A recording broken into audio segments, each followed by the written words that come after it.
नमस्कार, सिटी न्यूजच्या बातमीपत्रात प्रेक्षकांचं मनपूर्वक स्वागत। आज दिनांक 21 जानेवारी 2025 वार मंगळवार। आता बघूया बातमीपत्रातील ठळक बातम्या।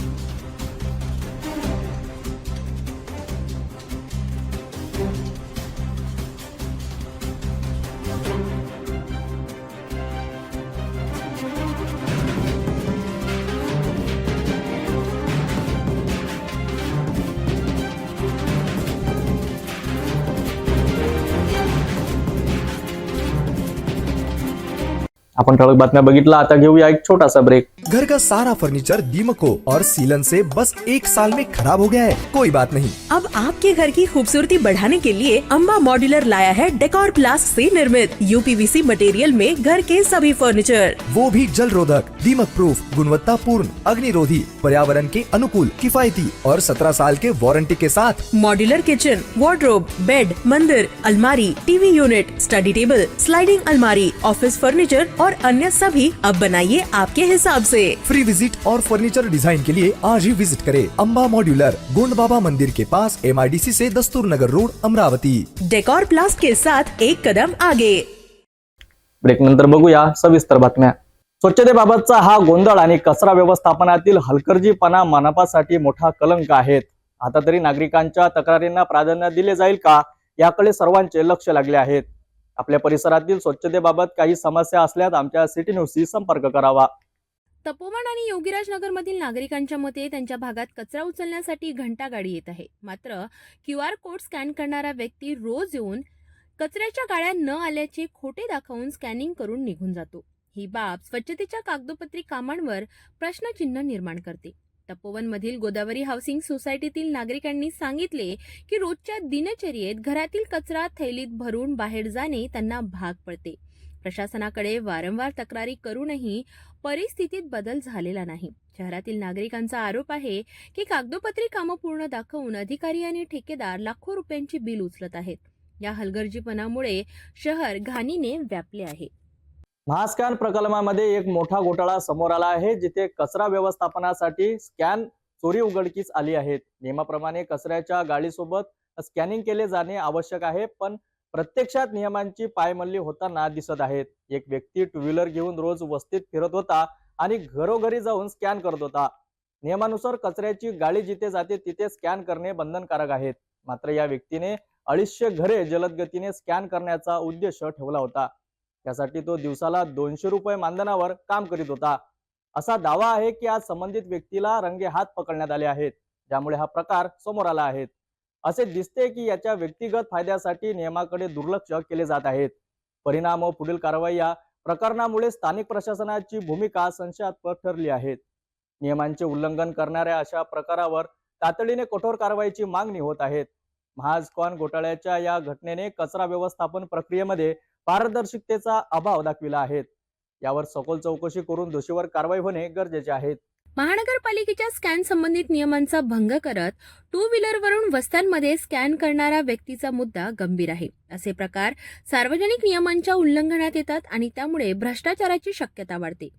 तुमच्या मुद्द्याला एक योग्य मंचावर न्याय मिळवून देण्यासाठी काही गोष्टी करता येऊ शकतात। सर्वप्रथम तक्रार दाखल करा। महानगरपालिका किंवा संबंधित विभागांकडे याबाबत त्वरित तक्रार नोंदवा। पुरावे असल्यास सोबत नक्की जोडा, त्यामध्ये फोटो, व्हिडिओ यांचा समावेश असू शकतो। माहितीच्या अधिकाराचा फायदा घ्या। संबंधित स्कॅनिंग प्रक्रियेसंदर्भातील नियम, मंजूर केलेले कर्मचारी आणि खर्च याबद्दल माहिती मिळवण्यासाठी RTI अर्ज करा। अशा संबंधित बातम्यांना, माहितींना मीडिया कव्हरेज द्या। स्थानिक पत्रकार, न्यूज चॅनल किंवा सोशल मीडियावर ही बाब मांडून अधिक लोकांपर्यंत पोहोचा। सामाजिक दबाव निर्माण करण्याचा प्रयत्न करा। रहिवाशांच्या तक्रारी व सह्या एकत्र करून प्रशासनावर दबाव आणा। नियमांची अंमलबजावणी सुनिश्चित करा। स्कॅनिंगसाठी कर्मचाऱ्यांच्या गाड्यांसोबत नियमानुसार प्रक्रिया राबवली जावी याची मागणी करा। अमरावती शहरातील स्वच्छता व्यवस्थेची दैनंदिन अवस्था आता समोर येत आहे। शहरातील घंटागाडीचे दर्शन दुर्मिळ झाले असून कचरा संकलनासाठी लावलेल्या QR कोड केवळ कागदपत्री स्कॅनरसाठीच वापरले जात आहेत. या गोंधळामुळे संतप्त झालेल्या नागरिकांनी मनपाच्या अधिकाऱ्यांवर गंभीर आरोप केले आहेत. आजच्या बातमीत आम्ही अमरावती महामार्गावर राज्य परिवहन विभागाचे बसेस बंद पडण्याच्या घटनेची माहिती देणार आहोत, ज्यामुळे प्रवाशांना आणि कर्मचाऱ्यांना मोठ्या अडचणी निर्माण होत्या. अमरावती मार्गावर राज्य परिवहन निगमच्या बसेस दररोज बंद होण्याच्या थांबलेला त्रास वाढत आहे. 20 जानेवारीला चांगापूर फाट्यावर शिवशाही बस बंद पडली आणि त्याच दिवशी परतवाडा मार्गावरही एक बस पंक्चर झाली. यामुळे प्रवाशांना रोजचा प्रवास जड होतो आहे. राज्य परिवहन मंडळाचा भोंगळ व्यवस्थापनामुळे कर्मचारी आणि प्रवासी दोन्ही त्रस्त झाले आहेत. कुठून कुठे चालली होती गाडी? अमरावतीवरून. किती प्रवासी होते? मग काय प्रॉब्लेम काय आला गाडीत? म्हणजे कशामुळे काही माहित नाही.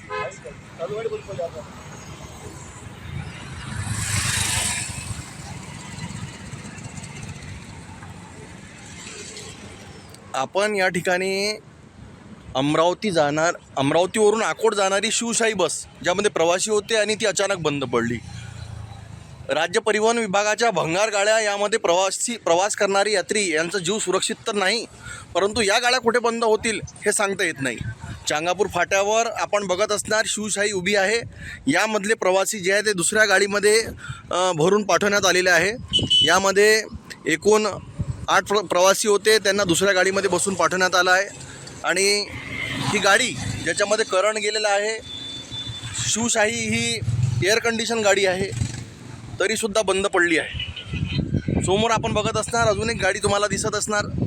आपण बघत असणार अजून एक गाडी समोर उभी आहे. अशीच गाडी महामंडळाची काय अवस्था आहे अमरावती मार्गावर हे दिसत आहे.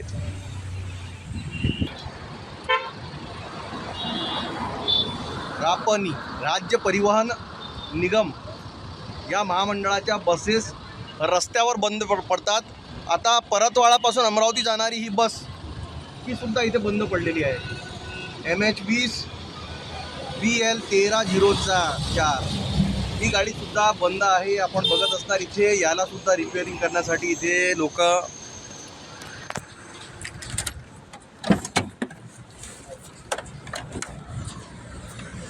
अरे वो गेअर वो क्लच खट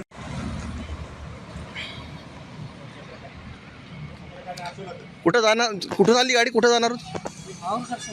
हां, कुठून आली गाडी आणि जाणार कुठे होती? मग किती प्रवासी होते याच्यात?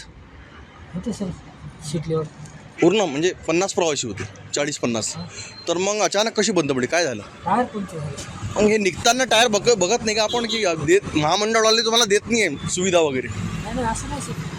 आता भावरून जर टायर खराब असते तर भावरून परतवाडा इथपर्यंत आलीच नसती गाडी. हो, हे टेक्निकल विषय टायर आहे, टायरचा विषय.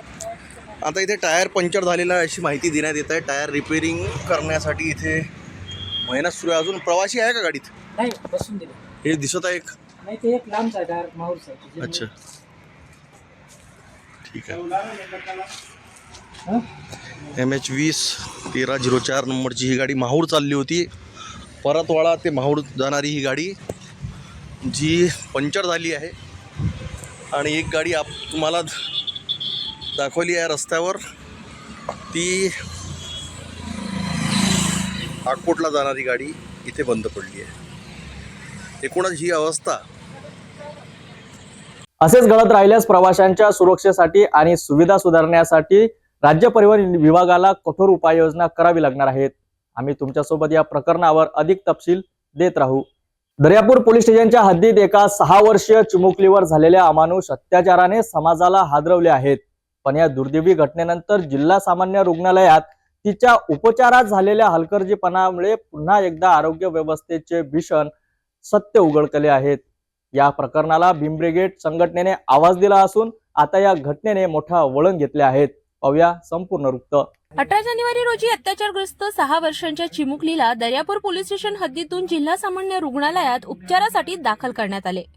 त्या ठिकाणी उपचार सुरू होण्याऐवजी पीडित मुलगी जवळपास 1.5 तास बसून होती. महत्त्वाचे म्हणजे या चिमुकलीचे दोन्ही हॉल गंभीर जखमी झालेले होते, त्यामुळे ती प्रचंड वेदना सहन करत होती. नातेवाईकांनी डॉक्टरांना वारंवार विनवणी केली, पण त्याकडे दुर्लक्ष करण्यात आले. त्यामुळे चिमुकलीची अवस्था अधिकच गंभीर बनत होती. या परिस्थितीला भीम ब्रिगेड संघटनेचे संस्थापक अध्यक्ष राजेश वानखडे आणि त्यांच्या कार्यकर्त्यांनी नोंद घेत रुग्णालयात धाव घेतली. त्यांनी ड्युटीवर असलेल्या स्टाफ कर्मचारी जयमाला तंतरपाडे आणि सिस्टर अंजुम यांच्याशी चर्चा केली. मात्र त्यावेळी वादावादी आणि उद्धट भाषा वापरल्याची नोंद झाली. यानंतर भीम ब्रिगेडच्या कार्यकर्त्यांनी वरिष्ठ अधिकाऱ्यांशी संपर्क साधत दबाव आणला. त्यानंतर पीडित चिमुकलीवर उपचार सुरू करण्यात आले. भीम ब्रिगेडने या प्रकाराचा तीव्र निषेध करत 20 जानेवारी रोजी जिल्हा शल्यचिकित्सक दिलीप सौंदडे यांच्या कार्यालयात ठिय्या आंदोलन केले. संघटनेने दोषी स्टाफ नर्स आणि सिस्टरवर तातडीने कठोर कारवाईची मागणी केली. या आंदोलनानंतर जिल्हा शल्यचिकित्सकांनी नर्स जयमाला तंतरपाडे यांना निलंबित केले, तर दुसऱ्या कर्मचाऱ्यांवरही कठोर कारवाईचे आश्वासन दिले आहे. भीम ब्रिगेड महाराष्ट्र संघटनेच्या वतीने आज जिल्हा शल्यचिकित्सक साहेबांना यासाठी ठिय्या आंदोलन केले की 18 तारखेला दर्यापूर येथे गोडेगाव येथे दर्यापूर तालुका गोडेगाव येथे 6 वर्षीय चिमुकलीवर एका नराधमाने अत्याचार केला. तिला संध्याकाळी 9 वाजता अमरावती जिल्हा सामान्य रुग्णालयामध्ये रेफर सांगितले. इथे ते 9:20 आले आणि येऊन तब्बल 1 तास 1.25 तास ते खाली बसून राहिले. आम्ही जेव्हा मला ती बाब समजली तेव्हा मी तात्काळ त्या इरविन हॉस्पिटलमध्ये आलो आणि तिथे येऊन त्या सिस्टरांना विचारले की मॅडम तुम्ही आत्तापर्यंत यांना खाली का बसवलं, तर त्या आमच्यासोबत अरेराई करू लागल्या. आणि जोपर्यंत डॉक्टर बघत नाही आणि जोपर्यंत डॉक्टर तिला चेक करत नाही तोपर्यंत आम्ही हात लावू शकत नाही किंवा तिला बेडही देऊ शकत नाही, अशा प्रकारे त्यांची अरेराई केली. आम्ही व्हिडिओ काढत होतो तर माझ्या भीम ब्रिगेड संघटनेच्या पदाधिकाऱ्यांचा त्या मॅडमनी मोबाईलसुद्धा फेकला आणि मोबाईल फोडला आणि म्हटलं की तुम्हाला जे करायचं ते करून घ्या, माझ्याजवळ नेते मंडळी आहे, माझं काहीच होत नाही, हलकभारी माझं काहीच होत नाही, अशा उद्धट भाषेत ती ताई बोलली, आमच्यासोबत बोलल्या. त्याच्यानंतर मी डॉक्टर निर्वाणे साहेबांना फोन केला. निर्वाणे साहेब अवघ्या 10 मिनिटात इरविन हॉस्पिटलला पोहोचले. त्यानंतर त्यांनी लगेच ब्राह्मणे मॅडमना कॉल केला. ब्राह्मणे मॅडमसुद्धा 10 ते 15 मिनिटात पोहोचल्या आणि त्या मुलीचा उपचार चालू केला. आणि जेव्हा ब्राह्मणे मॅडम आल्या तेव्हा ब्राह्मणे मॅडमनी सुद्धा त्यांना म्हटले की तुम्ही आतापर्यंत काय करत होते, त्या मुलीला बेड का दिला नाही आणि त्या मुलीला रूम का दिली नाही, तर त्या एकदम चूप होत्या आणि एकमेकीच्या तोंडाकडे पाहत होत्या. मग नंतर आम्हाला सांगत होते की आम्हाला आमच्याकडे या रूमची चाबी नाही आहे. पण नंतर ब्राह्मणे मॅडमनी म्हटल्याबरोबर त्या अंजुम सिस्टरकडे त्या रूमची चाबीसुद्धा आली आणि ते रूमसुद्धा तिने उघडली आणि त्याच्यानंतर त्यांनी काम चालू केले. म्हणजे ती मुलगी 1.25 तास तिथं बसली होती. आणि मुलगीचं एक अजून विशेष सांगतो की त्या मुलीला दोन्ही हॉल नाही आहे आणि हॉल नसल्यामुळे तिचं पूर्ण बायपास झालेलं आहे. ती मुलगी तिथं ओरडत होती की मम्मी, आई, माझी छाती दुखते आणि मला शीच्या ठिकाणीसुद्धा त्रास होत आहे आणि सूच्या ठिकाणीसुद्धा त्रास होत आहे. इतकी वेदना त्या मुलीच्या होत्या. आमच्याकडे व्हिडिओ आहे, ज्या ठिकाणी ते बसली आहे तो व्हिडिओसुद्धा आहे, पण मात्र पीडितेचा व्हिडिओ हा व्हायरल करता येत नाही म्हणून आम्ही तो व्हिडिओ व्हायरल केला नाही. आणि त्या सिस्टरनी जे जयमाला मोड आहेत, जयमाला तंतरपाडे आहेत आणि अंजुम सिस्टर आहेत, यांनी जो हुज्जत घातला आहे, यांनी जो आमच्यासोबत प्रकार केला, त्या पीडितेसोबत प्रकार केला, तो पूर्ण आमच्या कॅमेऱ्यामध्ये कैद आहे. म्हणून आम्ही आज त्यांना निलंबनचं आम्ही आज मागणी केली. त्यामध्ये जयमाला मोहोळ यांना कार्यमुक्त करण्यात आले आणि हे पत्रसुद्धा आम्हाला त्यांनी दिलं आहे कार्यमुक्तचं. आणि अंजुम सिस्टर यांचं अकोला येथे DDकडे पाठवण्यात आलेलं आहे. त्यांनासुद्धा कार्यमुक्त करण्याचं पत्र CS साहेबांनी त्यांचा अहवाल अकोला येथे पाठवत आहे. म्हणून आम्ही जे आज जे आम्ही आंदोलन केले, हे आंदोलन फक्त एका पीडितेसाठी होते आणि हे आंदोलन आम्ही यासाठी करतो की यानंतर कुठल्याही प्रकारचं इरविन हॉस्पिटलमध्ये कोणत्याही पेशंटची गैरसोय होऊ नये आणि त्यांना गैरवागणूक मिळाली नाही म्हणून आम्ही आंदोलन करतो. आम्हाला काही खुशी नाही आहे की कोणाची नोकरी गेली पाहिजे आणि कोणी या नोकरीहून गेलं पाहिजे, आमची अजिबात अशी इच्छा नसते.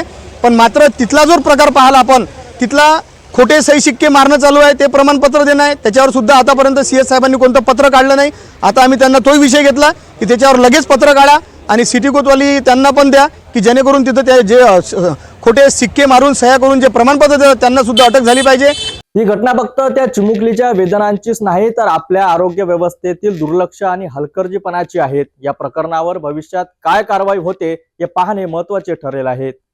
दरम्यान चिमुकलीच्या प्रकृतीसाठी आणि तिला न्याय मिळवण्यासाठी आपण सर्वांनी एकत्र उभे राहण्याची गरज आहे. अजून अपडेटसाठी आम्हाला जुळत राहा. नमस्कार, आपल्या राजकीय बातमीमध्ये आपले स्वागत आहे. अमरावतीमध्ये राजवीर जनहित संघटनेने आपल्या महाकर्मचारी संमेलनाच्या माध्यमातून महानगरपालिकेला निवडणुकीच्या तयारीला सुरुवात केली आहे. या संमेलनात हजारो कार्यकर्त्यांनी आणि जनतेने सहभाग नोंदविला. आता या बातमीचा सविस्तर तपशील पाहूया.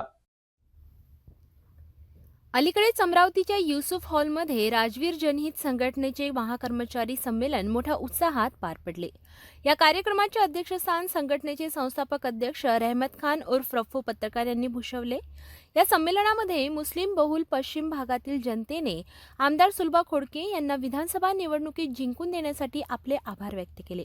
महानगरपालिका निवडणुकीसाठी बूथ स्तरावर रणनीती आखण्यात आली असून जनतेच्या पसंतीच्या उमेदवाराला निवडणुकीत उभे करून गरीब व गरजू जनतेच्या प्रश्नांना महानगरपालिका पातळीवर मांडण्याचा निर्धार करण्यात आला. संघटनेने जनतेला आश्वासन दिले की त्यांच्या समस्या सोडवण्यासाठी आमदार सुलभा खोडके यांच्यासोबत संपर्क साधला जाईल. या संमेलनात महिलांचा आणि पुरुषांचा मोठा सहभाग संघटनेची ताकद दर्शवितो. राजवीर संगठन की ओर से एक महाकार्यकर्ता सम्मेलन का बैठक आयोजित की गई थी, जिसमें राजवीर संगठन ने जो आगामी बीते विधानसभा चुनाव में माननीय सुलभाताई खोड़के का चुनाव प्रचार किया और उनको चुनाव में जीत हासिल करवाने के लिए मेहनत की, उन सभी बहुल मुस्लिम पश्चिम परिसर के तमाम मुस्लिम भाइयों, महिलाओं, कार्यकर्ता और पदाधिकारियों का माननीय सुलभाताई खोड़के इन्होंने तहे दिल से शुक्रिया अदा किया है. कुछ कारण म्हणजे 18-19 को उनका शिरडी में पार्टी कार्यकर्ता सम्मेलन होने के कारण वो नहीं आ सके. हमने उनको निमंत्रण दिया था. अगले मीटिंग में वो जरूर आएंगे ऐसा हमको उम्मीद है. और उन्होंने ये बताया कि मेरे को जिन्होंने भी हमारा काम किया राजवीर संगठन के माध्यम से और मुस्लिम बहुल पश्चिम परिसर के तमाम हजारों महिला, पुरुष, कार्यकर्ता और नागरिकों ने, उनका मैं तहे दिल से शुक्रिया अदा करती हूँ. और विधानसभा चुनाव के समय में ये भी आश्वासन दिया है सुलभाताई खोड़के की तरफ से कि विधानसभा चुनाव में जो हमने उनसे प्रस्ताव रखा था उनके पास में गरीबों के हित में काम करने के लिए, एक क्लास की जगह के लिए, उस पर उन्होंने हमको आश्वस्त किया है कि इस पर भी हम मेहनत करेंगे और ये काम को आगे बढ़ाएंगे. और हमें उम्मीद है कि गरीबों के काम सुलभाताई खोड़के करेंगी और उनको न्याय देंगी, इंसाफ देंगी और हम उनसे उम्मीद लगाए बैठे हैं. यही हमारा भूल. महानगरपालिका निवडणुकीसाठी राजवीर संघटनेचा हा जोश आणि तयारी स्पष्टपणे दर्शवत आहे की ते जनतेच्या अपेक्षांवर खरे उतरण्यासाठी कोणतीही कसर सोडणार नाहीत. या विषयावरील आणखी अपडेटसाठी सिटी न्यूज सोबत जोडत रहा. वरुड शहरामध्ये आज विश्व हिंदू परिषद व बजरंग दल यांच्या संयुक्त विद्यमाने आयोजित धर्मशाळा त्रिशूल दीक्षा अभियानाला प्रचंड प्रतिसाद मिळाला. शौर्य व एकात्मतेचा संदेश देत 1500 युवकांनी सहभाग घेतला. या प्रेरणादायी कार्यक्रमाचा संपूर्ण वृत्तांत. वरुड मोर्शी अमरावती ग्रामीण येथे आज विश्व हिंदू परिषद आणि बजरंग दलतर्फे धर्मशास्त्र त्रिशूल दीक्षा अभियानाचे भव्य आयोजन करण्यात आले. या कार्यक्रमाचा मुख्य आकर्षण ठरला 1500 युवकांचा शौर्य संचालन, ज्यामध्ये त्यांनी एकात्मतेचे दर्शन घडवले. कार्यक्रमाला प्रमुख वक्ते म्हणून नागपूर येथील विश्व हिंदू परिषदेचे महानगर मंत्री अमोल ठाकरे यांनी आपले विचार मांडले. तसेच प्रमुख संत ज्ञानेश्वर महाराज पाचशे आणि शालिकराम महाराज खेडकर यांची उपस्थिती भक्तांसाठी प्रेरणादायी ठरली. या अभियानाद्वारे धर्म, संस्कृती आणि युवकांमध्ये शौर्य भावना जागृत करण्याचा प्रयत्न करण्यात आला. या कार्यक्रमाने वरुड व आसपासच्या भागात भक्ती आणि शौर्याची अनोखी छटा दाखवली. धर्मशास्त्रावर आधारित त्रिशूल दीक्षा अभियानाने युवकांमध्ये राष्ट्रीय व धार्मिक चेतना निर्माण केली.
आजच्या युगामध्ये धर्मरक्षणाचं मुख्य उद्दिष्ट प्रत्येकाला मानून घ्यायचं आहे. ते धर्मसंरक्षणाकरता तरुण मंडळी सक्षम झाली पाहिजे, तयार झाली पाहिजे.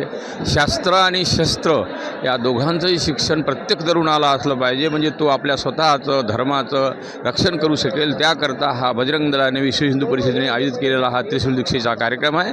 प्रत्येक तरुण हा सांस्कृतिक झाला पाहिजे, संस्कारिक झाला पाहिजे आणि त्याला शस्त्राचं आणि शास्त्राचं दोन्ही ज्ञान असलं पाहिजे. त्याकरता हे तरुणांना निर्माण करणारी हा एक संस्कृतीचा कार्यक्रम बजरंग दलाने विश्व हिंदू परिषदेने ठरवलेला आहे. आपल्यासोबत आहेत ज्ञानेश्वर महाराज पाचवे, जे धर्माचार्य आहेत विश्व हिंदू परिषदचे.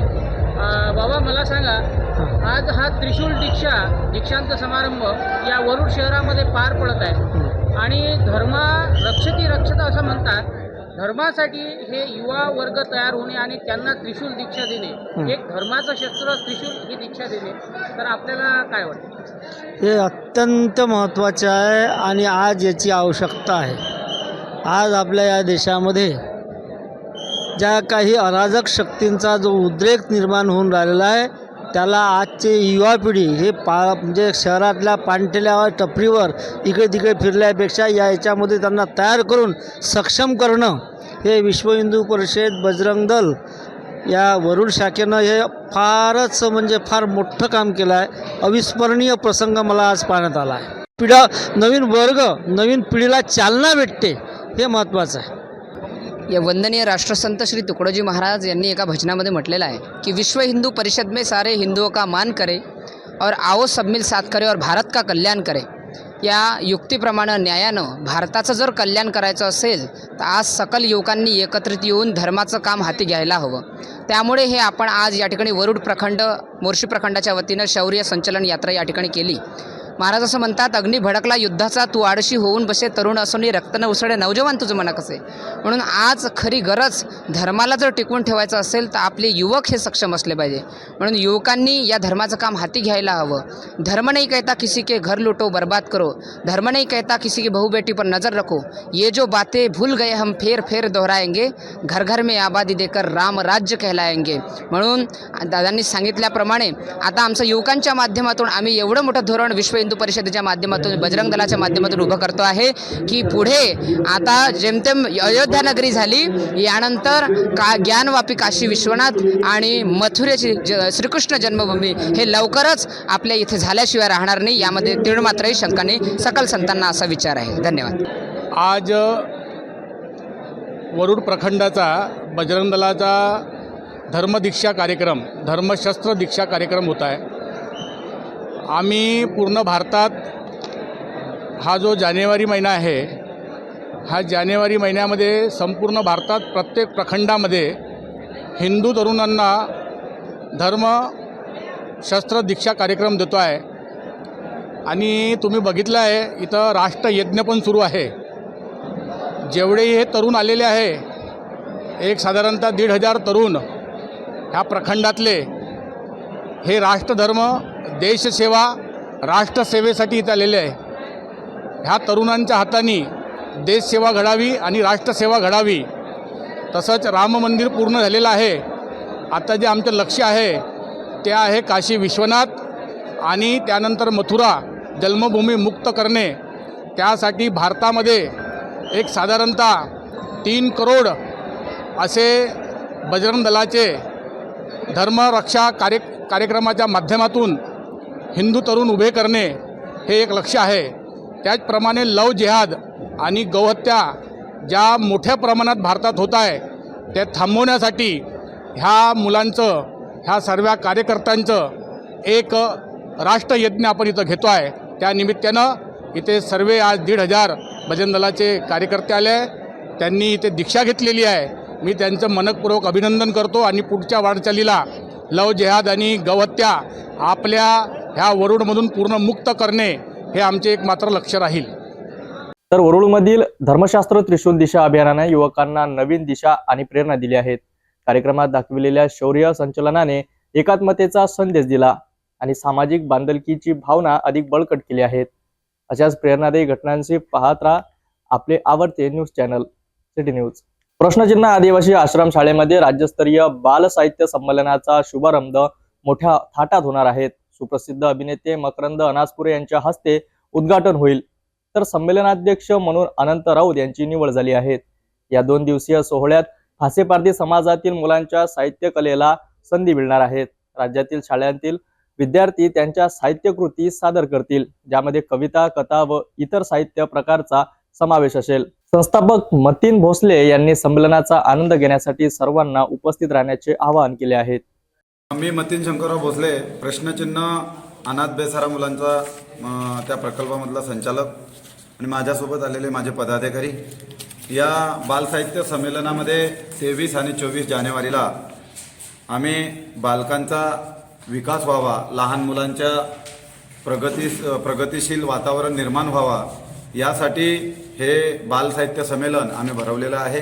या साहित्य संमेलनामध्ये बालपण हरवलेलं आहे आणि म्हणून या मोबाईलच्या जमान्यामधून मोबाईलमध्ये गुंगीमध्ये असताना लहान लेकरं त्यांचा बुद्धिक विकास होऊन राहिलेला नाही. म्हणून मुलं या साहित्य संमेलनाच्या माध्यमातून मुलांना पुस्तकाची गोडी लागावी, यासाठी हा उद्देश आहे. आणि अभ्यासामध्ये कविता, कादंबऱ्या, मग नाटककार असेल, अनेक क्षेत्रामधले मुलं याच्यामध्ये सहभागी होतील. महाराष्ट्र राज्यामधले अनेक शाळांमधले मुलं या उपक्रमामध्ये सामील होणार आहे. या उद्घाटक म्हणून मकरंद अनासपुरे भाऊ राहणार आहे. संमेलन अध्यक्ष म्हणून अनंत दादा राऊत राहणार आहे. विशेष अतिथी म्हणून नरहरी झिरवाळ राज्याचे कॅबिनेट मंत्री राहणार आहे. या जिल्ह्याचे आमदार रवी भाऊ राणा, प्रतापदादा अरसड, अरविंद जगताप, या जिल्ह्याचे जिल्हा अधिकारी, कलेक्टर साहेब, उपविभागीय अधिकारी चांदूर रेल्वेच्या मॅडम, तहसीलदार मॅडम नांदगाव खंडेश्वर, अनेक दिग्गजांची या कार्यक्रमामध्ये आवर्जून हजेरी लावणार आहे. आणि म्हणून या प्रश्नचिन्ह या भूमीवर 23 आणि 24 जानेवारीला बाल साहित्य संमेलनाचं आयोजन केलेलं आहे. संपूर्ण लोकांना आव्हान आहे का आपल्या पाल्यांना आणि आपण सुद्धा या कार्यक्रमाचा म्हणजे आनंदाने स्वीकारावा, हेच अपेक्षा व्यक्त करतो. 23 व 24 जानेवारी 2025 रोजी प्रश्नचिन्ह आदिवासी आश्रम शाळेत पहिल्या राज्यस्तरीय बाल साहित्य संमेलनाचे आयोजन होणार आहेत. अनाथ व फासेपारधी समाजातील मुलांसाठी काम करणाऱ्या संस्थेने या कार्यक्रमाची तयारी केली आहे. उद्घाटनासाठी मकरंद अनासपुरे, तर प्रमुख पाहुण्यांमध्ये मंत्री नरहरी झिरवाळ, साहित्यिक दगडू काका लोमटे, अरविंद जगताप, ममता सिंधुताई सपकाळ व दिग्दर्शक मल्हार पाटेकर यांचा समावेश असेल.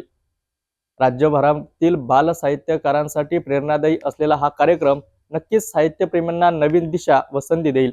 या संमेलनात सहभागी होऊन राज्यस्तरीय साहित्य वारसा पुढे नेण्यासाठी प्रत्येकाने योगदान द्यावे. भेटूया एका छोट्याशा विश्रांतीनंतर. शादी और ब्याह की शुरुआत आराधना साड़ी के साथ Aradhana wholesale shopping mall, L2 Bijland complex, Nandgaon Peth, Amravati, Jawahar road, Amravati.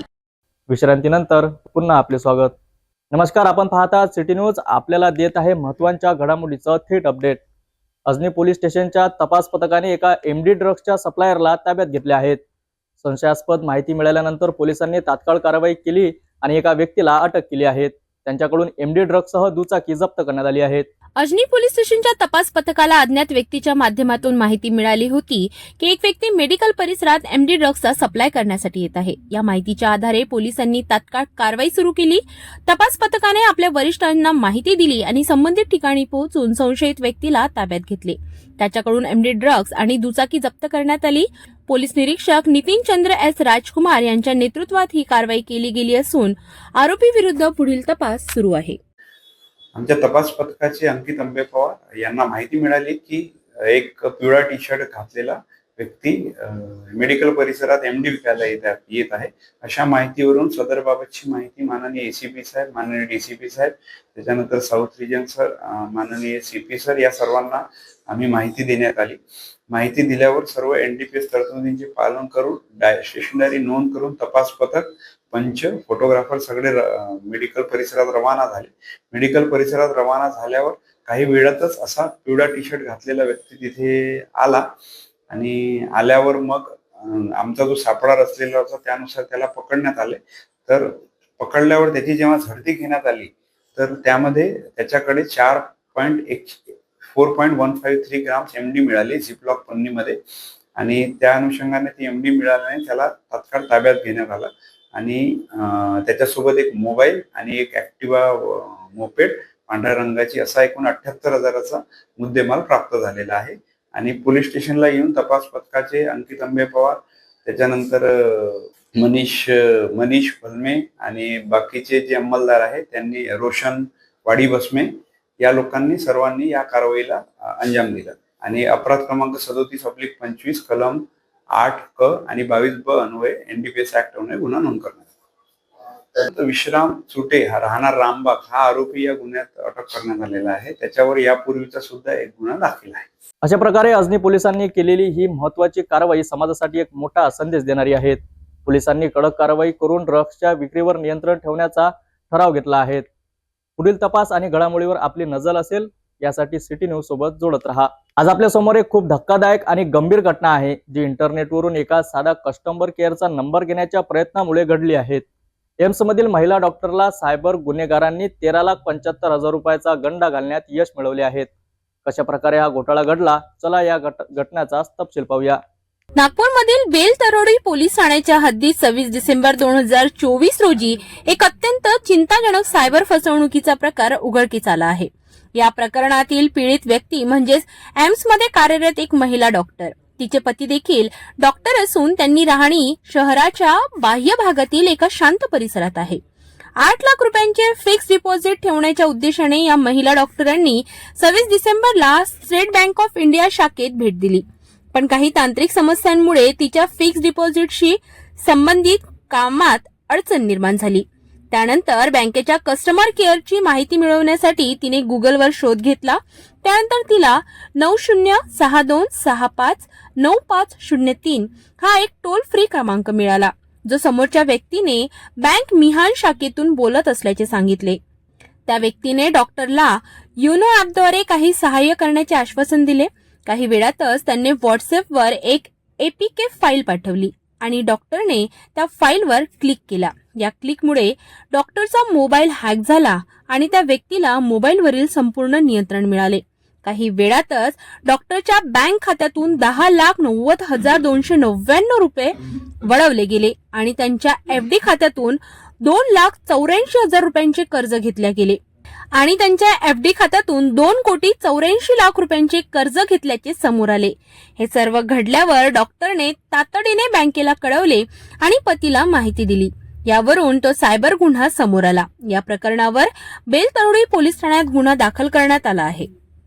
Police station Beltarodi या ठिकाणी सायबरचा गुन्हा काल दाखल करण्यात आलेला आहे. यामध्ये फिर्यादी आहेत प्रियंका अविनाश अर्के, ज्या असिस्टंट प्रोफेसर एम्स या ठिकाणी नागपूरला काम करत आहेत आणि एक डॉक्टर लेडी आहेत. त्यांनी पोलीस स्टेशनला रिपोर्ट दिला आहे की त्यांच्या खात्यामध्ये त्यांचं खातं SBI बँक या ठिकाणी मिहान या ठिकाणी त्यांचं खाते क्रमांक होता. त्या ठिकाणी 10 लाख रुपये त्यांच्या खात्यामध्ये डिपॉझिट होते. त्यांना तो डिपॉझिट जो आहे तो FD मध्ये कन्वर्ट करायचा होता. FD मध्ये त्यांना 10 लाख रुपये टाकायचे होते. त्या अनुषंगाने त्यांनी SBI बँक जी मिहान शाखा आहे त्या ठिकाणी त्यांनी FD करण्यासाठी तिथे बँक मॅनेजर यांना भेटले. त्यानंतर प्रोसेसला 2 दिवस वेळ लागणार म्हणून तिथून बँकमधून माहिती मिळाली व जे बँकेचे SBI येनो ऍप्स आहे त्या ठिकाणी त्यांना संपर्क करण्यासाठी सांगितला. तर ऑनलाईन यांचा संपर्क न झाल्याने यांनी गुगल हेल्पलाईन नंबर यावर सर्च केला आणि त्यांना जे फ्रॉडेस्टर आहेत त्यांचा गुगलवरून नंबर प्राप्त झाला आणि त्यांनी 2 दिवस वेळ असल्यामुळे त्यांनी ऑनलाईन या नंबरचा वापर केला आणि हेल्पलाईन नंबर त्यांना मिळाला. त्या हेल्पलाईन नंबरवर त्यांनी कॉन्टॅक्ट केला असता त्यांना एक APK फाईल देण्यात आली आणि त्या APK फाईलवर क्लिक करायचं आणि ते ओपन करण्यासाठी त्यांना त्या हेल्पलाईन नंबरनी आदेशित केला. त्यानुसार त्यांनी त्यावर क्लिक केला आणि त्यांच्या मोबाईलचा संपूर्ण ऍक्सेस हा संपूर्ण ॲसेस हा उघडण्यात आला आणि त्यांच्या मोबाईल हा हॅक होऊन संपूर्ण त्यांचे जे रक्कम आहे ती काढल्या गेली. त्याचबरोबर त्या रकमेवर यामधील जो गैरहजर आहे सायबर क्रिमिनल त्या व्यक्तीने लोन सुद्धा घेतले. या सर्व याची लिंक त्यांना वेळोवेळी शेअर केली आणि 2 दिवसात वेगवेगळे मेसेजेस त्यांना दिले आणि त्यांनी ते मेसेजेस पण ओपन केले. त्यामुळे त्यांची 10 लाख रुपयाची सायबर फसवणूक झालेली आहे. यामध्ये आम्ही पोलीस स्टेशन बेलतरोळी कडून माननीय पोलीस उपायुक्त झोन 4 सर यांच्या मार्गदर्शनाखाली गुन्हा दाखल करण्यात आला आहे आणि तपास सुरू आहे. यामध्ये सर्व लिंकवर आम्ही काम करत आहोत आणि ज्या लेयर्समध्ये पैसे गेलेले आहेत त्या लेयर्स पण आम्ही फ्रीज केलेल्या आहेत. यामध्ये त्वरित आम्ही आरोपीचा शोध घेत आहोत आणि पुढील कारवाई कायदेशीर करत आहोत. परंतु एक आम्हाला सर्वांना आवाहन करण्यासारखं आहे की सर्व नागरिक जे नागपूर शहरमध्ये व इतर राहतात त्यांनी कुठलाही APK फाईल ओपन करताना किंवा डन करताना सुरक्षित राहायला पाहिजे. आणि आज आपल्याला प्रत्येकाच्या रिंगटोन्सवर पण डिजिटल अरेस्ट बाबत मेसेजेस मिळतात. त्या पण आपण आवर्जून आणि ऐकायला पाहिजे आणि त्यानुसार आपले मोबाईल हाताळताना किंवा ऑनलाईनवर कुठलीही गोष्ट सर्च करताना किंवा हेल्पलाईनचे नंबर घेताना आपल्या डिटेल्स किंवा OTP किंवा इतर कोणत्याही ज्या गोष्टी आहेत वैयक्तिक ज्या आपल्या बँक खात्याशी रिलेटेड आहेत त्यावर त्यांनी आवर्जून देताना एक विचारपूर्वक व्यवहार करावा. आणि आज सायबरची मोठ्या प्रमाणात फसवणूक होत आहे. वेगवेगळ्या राज्यातले आरोपी यामध्ये सक्रिय आहेत. त्यासाठी सर्व नागरिकांना पोलीस नागपूर शहर तर्फे व आमचे पोलीस आयुक्त यावर विशेष कार्य करत आहेत आणि उपायुक्त विशेष कार्य करत आहेत. त्यांच्या अनुषंगाने आमची विनंती राहील की सायबर क्राईम कमी करण्यासाठी आम्ही कार्य करत आहोत. त्यासाठी लोकांना आव्हान आहे की कोणतीही गोष्ट जी गुगलवर सर्च करताना आपल्या डिटेल्स राखून ठेवाव्यात आणि व्यवस्थित माहिती द्यावी. यामध्ये जी रक्कम फिर्यादीची गेलेली आहे त्यामध्ये त्यांनी 10 लाख रुपये रकमेवर त्यांनी 3 लाख रुपये लोन सुद्धा घेतलेले आहेत. या प्रकारामुळे सायबर सुरक्षेची किती महत्त्वाची आवश्यकता आहे हे पुन्हा एकदा स्पष्ट झाले आहे. अशाच प्रकार पुन्हा होऊ नये यासाठी तातडीने कठोर उपाययोजना आणि सायबर सुरक्षा तपासणी गरजेची आहेत. या प्रकरणावर पोलिसांनी सखोल तपास सुरू केला आहे आणि दोषींवर कठोर कारवाई होईल अशी आशा व्यक्त केली जात आहे. आपण नेहमी इंटरनेट वापरताना सावधगिरी बाळगावी अशी आवाहन सुद्धा सिटी न्यूजच्या वतीने करण्यात येत आहे. नमस्कार, सिटी न्यूज चॅनलमध्ये आपलं स्वागत आहे. आता आपण बातमी पाहणार आहोत जी खैरगाव येथील शेतकऱ्यांशी संबंधित आहेत, ज्यांनी पायदन रस्त्यावरील अतिक्रमण काढून शेतकऱ्यांना सोयीचे वाहतूक साधन मिळावे यासाठी मुख्यमंत्र्यांकडे निवेदन दिले आहेत. आधुनिक जीवनशैलीसाठी रस्ते आणि संचाराची सुविधा अत्यंत महत्त्वाची आहे, परंतु अतिक्रमणामुळे अशा महत्त्वाच्या रस्त्यांवर कधीकधी मोठ्या समस्या निर्माण होतात. अर्धापूर तालुक्यातील खैरगाव येथील शेतकऱ्यांनी मुख्यमंत्री यांच्याकडे निवेदन सादर करत पांदण रस्त्याचे अतिक्रमण काढून रस्ता उघडण्याची मागणी केली आहे. त्यांच्या म्हणण्यानुसार पावसाळ्यात रस्त्यावर होणारी अडचण शेतकऱ्यांच्या कामकाजी जीवनावर गंभीर परिणाम करीत आहे. राज्याचे मुख्यमंत्री देवेंद्रजी फडणवीस साहेबांना संपूर्ण महाराष्ट्रातील जिल्हाधिकाऱ्यांना आदेशित केलेलं आहे की खेड्यातील पांदण रस्ते हे संपूर्णतः बंद झालेले आहेत. त्यामुळे तसेच आपल्या नांदेड जिल्ह्याचे खासदार माननीय अशोकरावजी चव्हाण साहेबांच्या सूचनेप्रमाणे तसेच आमच्या भोकर मतदारसंघाचे आमदार श्रीजया चव्हाण ताई यांच्या आदेशानं आम्ही आणि नांदेड जिल्ह्याचे कलेक्टर यांनी सर्व तहसीलदारांना शेतकऱ्यांनी निवेदन द्यावे अशा सूचना लेखी स्वरूपात दिल्या असल्यामुळं आमच्या गावातील 3-4 पांदण रस्ते आहेत. तर आम्ही एका पांदण रस्त्याचं निवेदन अर्धापूरचे तहसीलदार देवणीकर साहेब यांना दिलेला आहे आणि तो रस्ता पूर्वीपासूनचा आहे. त्याचा नोंदी सगळीकडे आहेत आणि त्या नोंदीप्रमाणे तो रस्ता अतिक्रमित झालेला रस्ता पुन्हा शेतकऱ्यांच्या वापरासाठी तयार करून द्यावा अशी आम्ही तहसीलदारांमार्फत विनंती केलेली आहे. आणि आमचे सर्व शेतकऱ्यांना पावसाळ्यामध्ये उन्हाळ्यामध्ये जे काही पिकं असतात त्या पिकाचा नेण्यासाठीचा माल आणण्यासाठीचा माल हा शेतकऱ्यांना डोक्यावर आणावा लागतो. सदरील पांदण रस्ता जर शासनानं त्वरित करून दिल्यास आमच्या सर्व शेतकऱ्यांचा हा कायमचा प्रश्न मिटून त्यांना वाहनानं बैलगाडीनं सदरील रस्त्यावरील माल झालेला ऊस असेल गहू असेल हळद असेल हे सर्व पिकं घेऊन घराकडे येण्यासाठी आणि शेताकडे नेण्यासाठी सोयीचा होईल याच्यासाठी आम्ही हे निवेदन दिलेलं आहे. आमदार जया चव्हाण यांच्या नेतृत्वाखाली शेतकऱ्यांनी आपल्या मागणीसाठी तहसीलदारांच्या माध्यमातून मुख्यमंत्र्यांना निवेदन दिले आहेत. या कामांची दखल घेऊन त्वरित अतिक्रमण काढण्याचे निर्देश देण्यात आले आहेत. शेतकऱ्यांच्या या नियमामुळे त्यांच्या जीवनात सुधारणा होईल अशी आशा आहेत. आपल्याशी पुढे जुळत राहू. अकोल्यामधून मोठी बातमी समोर येत आहे. अन्न व औषधी प्रशासनाच्या पथकाने जीएमडी मार्केटमधील दास सर्जिकल गोदाऊनवर धाड टाकली. 9 लाख रुपयाचा अवैध सलाईन साठा जप्त करण्यात आला आहे. या कारवाईने अवैध औषध साठ्यांचा एक मोठा प्रकार उघड झाला आहे. पाहूया अकोल्याच्या सिटी न्यूज प्रतिनिधींचा रिपोर्ट.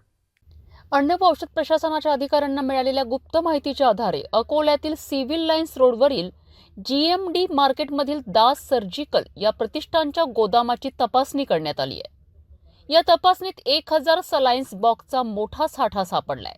याची किंमत सुमारे 9 लाख रुपये आहे.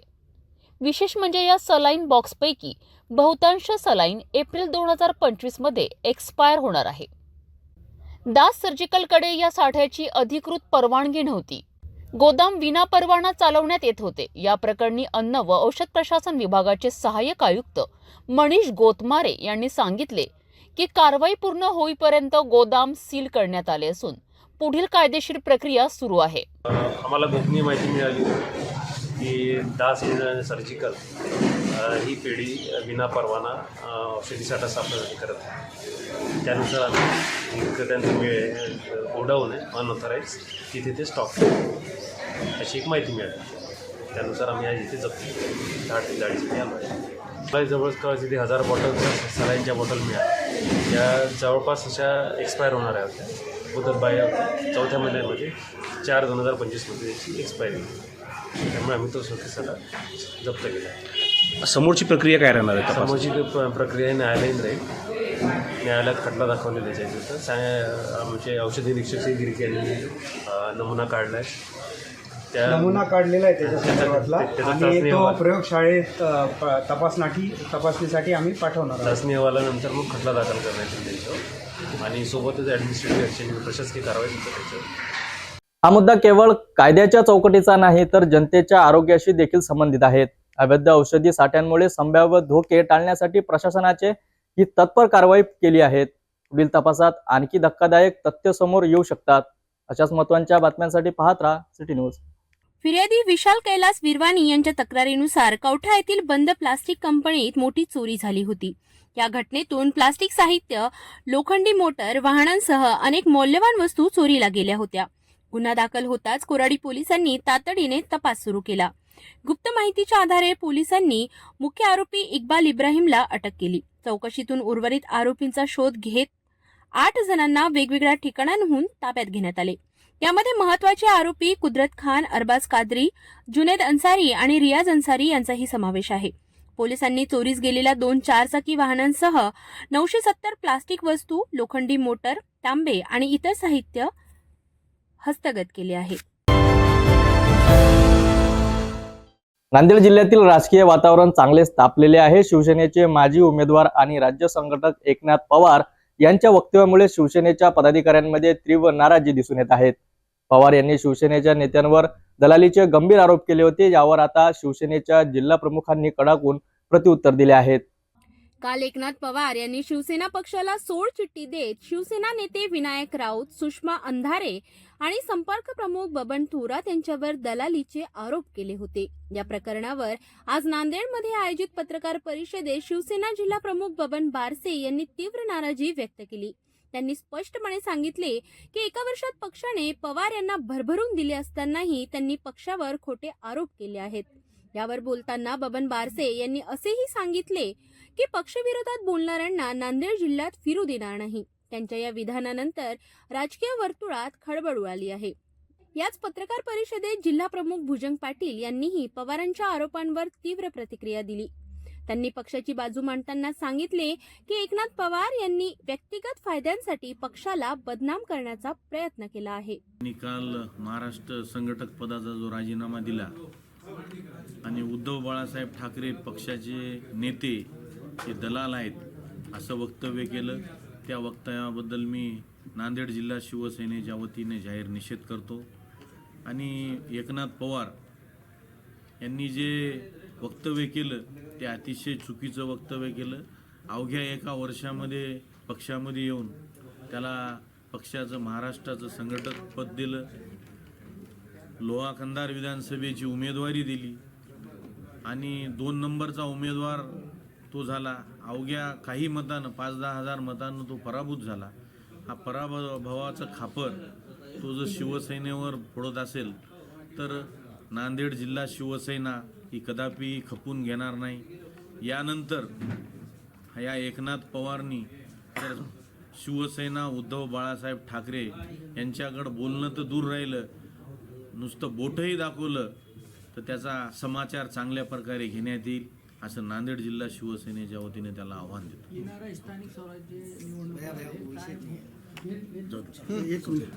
शिवसेनेचे राज्य संघटक एकनाथ पवार यांनी राज्य संघटक पदाचा राजीनामा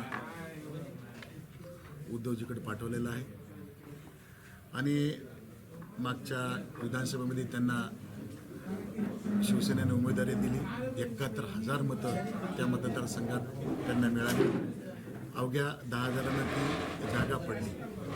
जागा त्या ठिकाणी पडली असता एकनाथ पवार यांनी अगोदर आपली जागा का गेली, आपल्यासोबतचे माणसं, आपल्यासोबतचे कार्यकर्ते, निष्ठावान माणसं अखेरला आपल्याला सोडून का गेली किंवा आपण लास्टला कुठं कमी पडलो याचं आत्मपरीक्षण करायला पाहिजे होतं आणि पुन्हा एकदा नव्या जोमानं कामाला लागून त्या ठिकाणी विजय संपादन करायला पाहिजे होतं.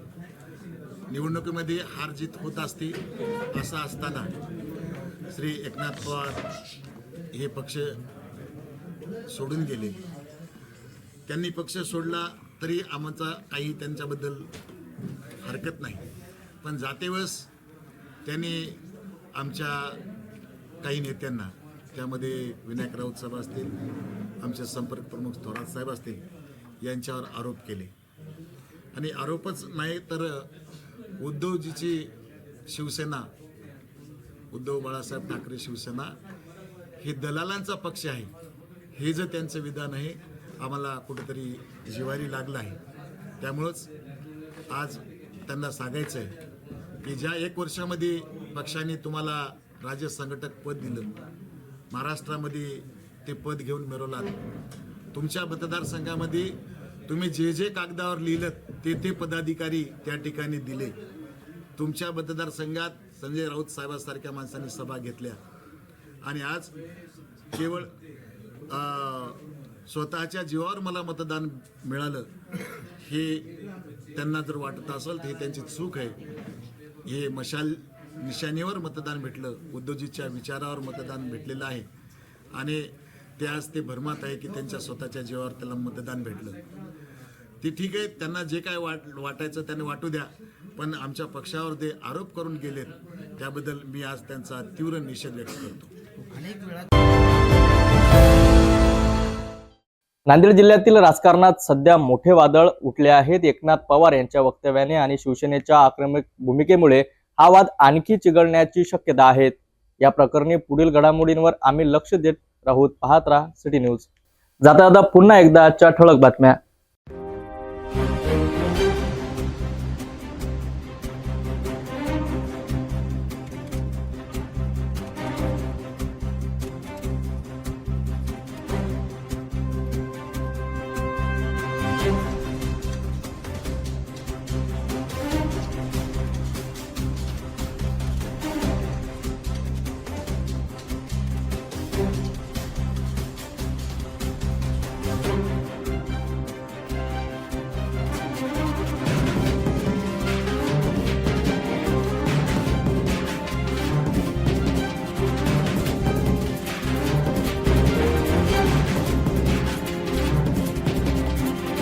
आपण आता सिटी न्यूज चॅनल आपल्या टीव्हीवर सुद्धा बघू शकता.